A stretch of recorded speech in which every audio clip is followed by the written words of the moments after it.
everyone, it's Miss Jessica from the Chelsea District Library. I'm one of the youth and teen librarians there. Hi, I'm Mrs. Bavineau. I'm a teacher with the Chelsea School District. Thank you for having me, Miss Jessica. You're welcome. Thanks for joining me. We are going to book talk some really awesome titles that we think students from South Meadows or readers anywhere in Chelsea will really enjoy this summer. And for this first video, I have chosen books that work with our summer reading theme, Imagine Your Story. So these books are all about mythology, fantasy, folklore, fairy tales, and we think that you will really, really enjoy them. So my first book is a beginner chapter book series called Zoey and Sassafras. And the first book in the series is called Dragons and Marshmallows. And Zoey is a girl who loves animals, but one day she discovers a secret. People in her family can see mythical creatures that nobody else can see, but it's only her and her mom. So one day her mom has to go on a business trip, and an injured dragon appears in her backyard. Her dad doesn't see it, so it's up to Zoey to help this dragon. Do you think she's up for the challenge? You'll have to read the book and find out. Zoey loves to use science. She has a science journal, and she does experiments, and she uses lots of critical thinking to solve problems. So if that sounds like a good book for you, you should definitely check out the Zoey and Sassafras series. Ooh, that one sounds good. I know a lot of students will like that, Miss Jessica. The first book I wanted to share is called Endling the Last, and it's actually by one of our favorite authors in our school community, Catherine Applegate. And so when she imagined this story, she must have imagined so many creative animals. It's incredible. So she creates this main character who is an imagined species called a dairn. And the main character's name is Bix. He's like part dog, but he can talk. He can actually walk upright. He can glide. He has opposable thumbs.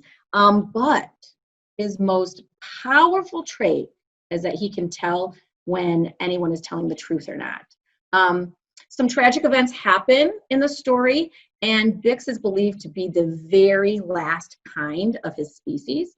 So he goes on a quest, and on this quest he happens to pick up a couple of sidekicks along the way that are kind of funny and they help each other learn a lot about each other. And he's on this quest to kind of discover, is he truly the only dairn left in the world? I think this book is for readers who love adventure, who don't mind a battle or two, because there are some battles, and anyone who loves animals and have imagination. Ooh, that sounds so good. I love a good journey book. And she wrote the one and only Ivan, right? She did, yes. Yeah. And the one and only Bob just came out, too. Oh, yeah, that's right. The sequel just came out. Yes. All right. My next book is The Girl Who Drank the Moon. And this book is amazing. I could not stop thinking about this book after I read it. It reads like a modern day fairy tale, and it's definitely for readers who are up for a little bit more of a challenge. There's lots of intersecting storylines and characters that you have to keep track of. So if you're looking for a really good challenge but a really excellent story, this is the one for you. It starts out with a forest witch, a swamp monster, and a perfectly tiny dragon. And every year this village sacrifices a child because they think it will help protect them from this terrible forest witch. But it turns out the forest witch is actually very kind. And so every year after the village leaves the child at the edge of the woods, she rescues the child and takes them safely to a village on the other side of the forest where they'll be raised by a kind family.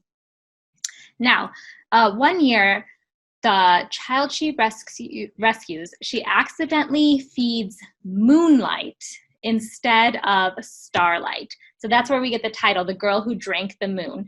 And the witch decides she has to raise this child herself because she doesn't know what's going to happen with the moonlight. Turns out she has some magical abilities, but she doesn't recognize them, or they don't come to life until she's 13. And then things start to happen at that point. So The Girl Who Drank the Moon, wonderful book. It actually won the Newbery Medal the year it was written. And I think it's just one of the best books written in the past 5 years or so. I love it. That one sounds so good. I also have a book for our readers if they're up for a challenge as well, because it has, much like you said, multiple plot lines, and there's a whole lot going on. And it's Reshot and the End of Time. And I really enjoyed this one too. When the author, Rashani Chakshi, when she imagined this story, oh my goodness, she did not hold back on imagination. So much imagination. The main character, who is Aru, she's really motivated by it. She's trying to really fit in school and sometimes impress her friends. She wants to fit in so much that sometimes she uses her imagination a little too much, and sometimes people perceive that as lying. This becomes problematic for her in the story because she's trying to impress some of her friends, and she releases a dangerous creature from a lamp inside a museum. Well, she actually lives in this museum because her mom is a curator there. It's a museum of ancient Indian art and culture. So she releases this creature who ends up being called the Sleeper. And Aru is then charged with the quest that she has to somehow destroy the powers of the Sleeper before the Sleeper ends the world. Aru finds out on this journey and this quest that she also has powers, which is really interesting to figure out. She also has some sidekicks as well on her journey that some of them are just comical and hysterical. And these sidekicks have some powers of their own as well. But they have powers, but they also have their own doubts. So it's kind of cool to see how those relationships play into the whole plot line. So you can, when you read the story, you'll find out if she and her sidekicks are able to save the world and put an end to the Sleeper. And I think, Miss Jessica, this is for the reader who loves mythology, because there's a lot of Indian mythology. Sounds like it. Tons of adventure if you like to laugh out loud. And if you like learning about other cultures, I learned a whole lot about the Indian culture and the stories in their culture from this book. It's a good one. That sounds awesome. I love portal fantasy, where the story starts in the real world and you really get to connect with characters who feel familiar to you, and then you jump into the fantasy world. So I think I would really like that. And you know what? I was looking at the Hoopla app, which is actually where you can find all of these ebooks to read. Hoopla is free for library users. You just need a Chelsea District Library card. And right now there are actually 3 books in the Arusha series, and all 3 of them are available on Hoopla. So if you read the first one, you can read the other 2 right away. Oh, that's great news. Yeah. So my third book is kind of a cheat. It's a whole collection of series. Speaking of Hoopla, all of the Rick Riordan books are on Hoopla right now.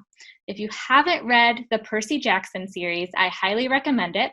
It's about a boy named Percy, and he's just a regular kid. He kind of struggles in school. He's always getting in trouble for making mistakes, or things just kind of happen and he doesn't mean to do them. And he discovers one day, as a mythical monster is chasing him, that he's actually a demigod. So he's half human and half god, and his dad is Poseidon, the Greek god of the sea. And this sort of launches him into this whole world of demigods and Greek mythology. He learns that there's a ton of other kids like him. There's even a summer camp you can go to. It's called Camp Half-Blood. And he meets up with other kids, and they have a lot of adventures throughout the course of the series. So the first series is Percy Jackson. The second series is, I want to make sure I get all my names right here. The second series is Heroes of Olympus, and it sort of takes Greek mythology and twists it, and you get to learn about the Roman mythology side of it, which there's a lot of corresponding characters who have different names. So that's really unique to look at both pieces. There's also the Kane Chronicles, which is about Egyptian mythology. There is the Trials of Apollo, which jumps back to the Roman universe. And there's even a Norse mythology series about a character named Magnus Chase. So all of those books and series are by Rick Riordan, and they're all available on Hoopla right now. So exciting. I should have mentioned too, Ms. Jessica, that Endling is available on Hoopla. It's available as an ebook and an audiobook. Oh, good. So that's super exciting when you can Yeah. see different formats of the book. Okay. My last and final share is from another one of our favorite authors in our school community, Kate DiCamillo. And I know some of our students did an author study on her recently. So yeah, this book, when Kate DiCamillo imagined the story, she imagined a squirrel turning into a superhero by getting sucked up by vacuum in Flora and Ulysses. So this main character, Flora, she's really interesting and complicated. One of her obstacles is she's really trying to just understand her parents' recent divorce. So she's kind of working through that. And she's also she calls herself a self-proclaimed cynic. And as you read the story, you'll be able to kind of put the pieces together, what that actually means of her being a cynic. So Ulysses kind of becomes her sidekick in a way. He has all these superpowers, and she loves comics so much. So she's kind of into this whole thing with Ulysses being her sidekick. One of his superpowers is he can fly. Another one is he can write poetry. So it's real interesting how that plays into the plot. Flora has to go on a quest too, in a way, because she has to save Ulysses in this story. And you'll learn about how what she learns on that journey and why she has to save him when you read this story. I think a reader would like this, Ms. Jessica, if they love comics, if they love superheroes. There actually are some pages that are comics in this. It kind of goes between when Ulysses, you'll notice, kind of goes into his superhero powers, it turns into a comic book, which is super fun. I think people will love this book if they love to empathize with characters, if they like to laugh at silly things, and if you just like stories about friendship too. So it's kind of a combination. It's got like that real fantasy side to it, but some real life stuff too. Yeah, it's been a few years since I've read Flora and Ulysses, and I just remember being blown away. I will say, parents, it is not for the faint of heart. Your children will withstand the emotional tragedies and triumphs of the story they'll withstand them much better than you will. Absolutely. It's very well written.